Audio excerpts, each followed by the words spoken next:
আসসালামু আলাইকুম। আজকে ব্লগের লাস্ট পার্ট আপলোড করছি। ফাইনালি বাস থেকে নেমে একটা রিক্সা নিয়ে নিলাম এবং এখন বাসার উদ্দেশ্যে যাচ্ছি।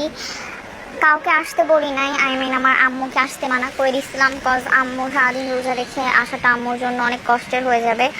আর আমাদের এক রিক্সাতে আলহামদুলিল্লাহ সব কিছু হয়ে গিয়েছিল। ঢাকাতে তো 2 রিক্সা নিয়ে কাউন্টারে যেতে হয়েছিল।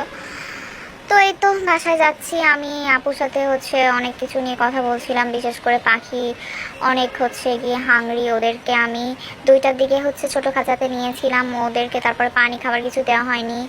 তো আমি বাসায় এসে আগে ওদেরকে খাবার টাবার দিব। তো এদিকে দেখে আমার আম্মু পাখি নিয়ে ব্যস্ত।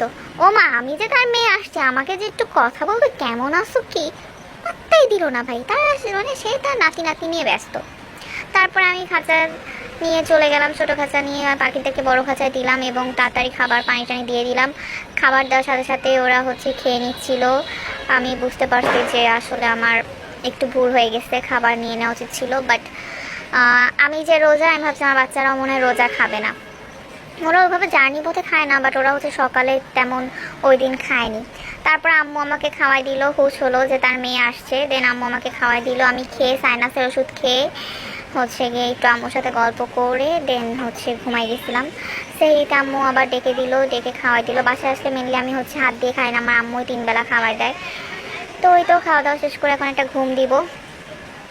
আমার যশোর ব্লগ এখানেই শেষ হচ্ছে। Thank you for watching. সবাই আমার জন্য দোয়া করবেন। আসসালামু আলাইকুম।